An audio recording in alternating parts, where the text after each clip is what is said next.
ನಮಸ್ಕಾರ ಸ್ನೇಹಿತರೆ, ನಾನು ನಿಮ್ಮ ಚೆನ್ನಂಗಿಳಿ ಶ್ರೀಕಾಂತ್ ವಕೀಲರು. ಈಗ ಇಲ್ಲಿ ವಿಶಾಲ ತಳಹದಿಯ ಅಂದರೆ ಬ್ರಾಡ್ ಬೇಸ್ಡ್ ಶಿಕ್ಷಣ ಯಾವುದು ಅಂತ ಒಂದು ಕತೆ ಮೂಲಕ ನಿಮಗೆ ಹೇಳೋಕ್ಕೆ ಇಷ್ಟಪಡ್ತೀನಿ.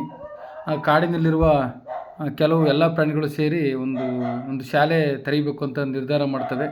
ಅದರಂತೆ ಪಕ್ಷಿ, ಅಳಿಲು, ಮೀನು, ನಾಯಿ, ಮೊಲ ಮತ್ತು ಮಂದಬುದ್ಧಿ ಹಾವುಗಳು ಸೇರಿ, ಅಂದರೆ ಮಂದಬುದ್ಧಿ ಹಾವು ಮತ್ತು ಮೀನುಗಳು ಸೇರಿ ಒಂದು ವಿಶಾಲ ತಳಹದಿಯ ಶಿಕ್ಷಣವನ್ನು ನೀಡಬೇಕು ಅಂತ ಹೇಳ್ಬಿಟ್ಟು ತೀರ್ಮಾನ ಮಾಡಿ ಒಂದು ಪ್ರಾಣಿಗಳ ಮಂಡಳಿಯನ್ನು, ಶಾಲಾ ಮಂಡಳಿಯನ್ನು ತೆರೀಬೇಕಂತ ನಿರ್ಧಾರ ಮಾಡ್ತವಂತೆ. ಅದರಲ್ಲಿ ಹಾರುವುದು, ಮರ ಹತ್ತುವುದು, ಈಜುವುದು, ಬಿಲ ತೋಡುವುದು ಇವುಗಳನ್ನು ಕಲಿಸಿದರೆ ಶಿಕ್ಷಣ ವಿಶಾಲ ತಳಹದಿ ಶಿಕ್ಷಣ ತಳಹದ್ದಾಗುತ್ತೆ ಅಂತ ಈ 4 ವಿಷಯಗಳನ್ನು ಕಲಿಸಿದ್ರಿ ಅಂತ ಹೇಳ್ತಾವಂತೆ.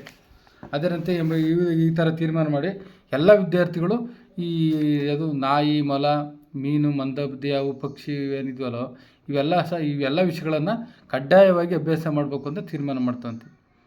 ಆರೋದರಲ್ಲಿ ನಿಷ್ಠಾಂತನಾದ ಹಕ್ಕಿ ಅದರಲ್ಲಿ ಮೊದಲ ಸ್ಥಾನ ಪಡೀತೆ. ಏಕೆಂದರೆ ಪಕ್ಷಿ ಮೊದಲೇ ಹಾರುತ್ತೆ, ಹಾಗಾಗಿ ಅದು ಪಡೀತಂತೆ. ಆದರೆ ಬಿಲ ತೋಡುವಿಕೆಯಲ್ಲಿ ವಿಷಯ ಬಂದಾಗ ಅದು ತನ್ನ ಕೊಕ್ಕು ಮತ್ತು ರೆಕ್ಕೆಗಳನ್ನು ಮುರಿದುಕೊಂಡು ಸೋಲುತ್ತಾ ಬರ್ತಂತೆ.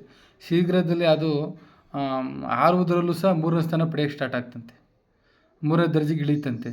ನಂತರ ಮರ ಹತ್ತುವುದರಲ್ಲಿ ಈಜುವಂಥದ್ದು ನಪಾಸ್ ಫೇಲ್ ಆಗಿಬಿಡ್ತಂತೆ. ಅಂದರೆ ಪಕ್ಷಿಗೆ ಮರ ಹತ್ತೋಕ್ಕೂ ಆಗುವಂತೆ ಅಥವಾ ಈಜಕ್ಕೂ ಆಗುವಂತೆ.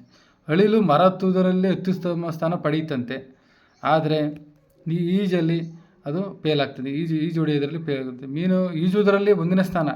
ಮೀನು ಮಾಮೂಲಿ ಈಜು ಹೊಡೆಯೋದೇ ಕೆಲಸ ಅಲ್ವಾ, ಅದು ನೀರೊಳಗಿರುತ್ತೆ. ಆದರೆ ನೀರಿಂದ ಬರಲಾರದೆ ಉಳಿದದ್ದು ಎಲ್ಲ ಸಬ್ಜೆಕ್ಟ್ಗಳು ಫೇಲ್. ಮರ ಹತ್ತೋದು, ಬಿಲ ತೋಡೋದು, ಇವೆಲ್ಲ ವಿಷಯಗಳಿದ್ವಲ್ಲ, ಇದರೆಲ್ಲ ಫೇಲ್ ಆಯ್ತಂತೆ. ನಾಯಿ ಏನು ಮಾಡ್ತಾನೆ, ಶಾಲೆಗೆ ಸೇರಿದೆ ಆಡಳಿತ ಮಂಡಳಿ ಹತ್ರ ಒಂದು ಇದಿಡ್ತಂತೆ, ವರ್ಗದೊಡನೆ ಒಂದು ಫೈಟ್ ಮಾಡ್ತಂತೆ. ನಾನು ಬಗಳುವಿಕೆನ ಒಂದು ಪಠ್ಯಕ್ರಮ ಮಾಡಿ ನನಗೆ ಅದನ್ನು ಸೇರಿಸ್ಬೇಕು ಅಂತ ಅದು ಕಾದಾಡ್ತಲೇ ಇತ್ತಂತೆ ನಾಯಿ. ಮತ್ತು ಬಿಲ ತೋಡಿಕೆಯಲ್ಲಿ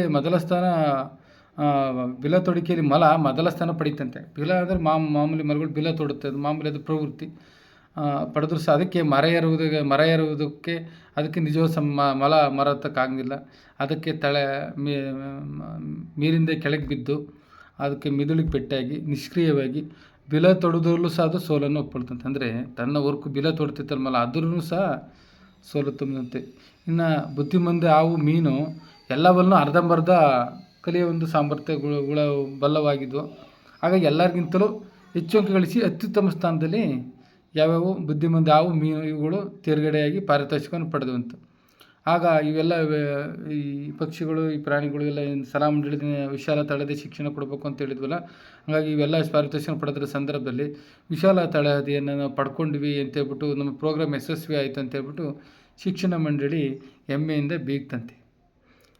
ಅಂದರೆ ಇಲ್ಲಿ ಏನಪ್ಪ ಅರ್ಥ ತಿಳ್ಕೊಬೇಕು ಅಂತಂದರೆ, ನೋಡಿ ಸ್ನೇಹಿತರೆ, ಯಾವ ಕ್ಷೇತ್ರ, ಯಾವ ವಿಷಯದಲ್ಲಿ ವಿದ್ಯಾರ್ಥಿಗೆ ಸ್ವಾಭಾವಿಕವಾದ ಪರಿಣಿತಿ ಹಾಗೂ ಕ್ಷಮತೆಗಳು ಇವೆಯೋ ಅದನ್ನು ಕಳೆಯದೆಯೇ ಆತನನ್ನು ಜೀವನಕ್ಕೆ ಸಿದ್ಧನಾಗಿಸುವುದೇ ನಿಜವಾದ ವಿಶಾಲ ತಳಹದಿ ಶಿಕ್ಷಣ.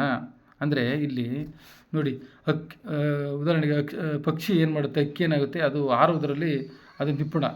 ಹಾಗಾಗಿ ಹಾರೋ ಒಂದು ಸ್ಕಿಲ್ ಅದಕ್ಕೆ ತನ್ನ ಜೀವನದಲ್ಲೇ ಬಂದಿರುತ್ತೆ. ಹಾಗಾಗಿ ಅದರದ್ದು ಸ್ಕಿಲ್ ಅದರಲ್ಲೇ ಸಾಧನೆ ಮಾಡಬೇಕು. ಮೀನುಗಳು ಈಜು ಸ್ಕಿಲ್ಗಳನ್ನೇ ತಮ್ಮ ಜೀವನದಿಂದ ಬಂದಿರ್ತವೆ. ಹಾಗಾಗಿ ಅವು ನೀರಿಂದ ಈಚೆ ಬರೋಕ್ಕಾಗೋದಿಲ್ಲ, ಅವು ಅದೇ ಸ್ಕಿಲ್ಲಲ್ಲಿ ಮುಂದೆ ಬರಬೇಕು.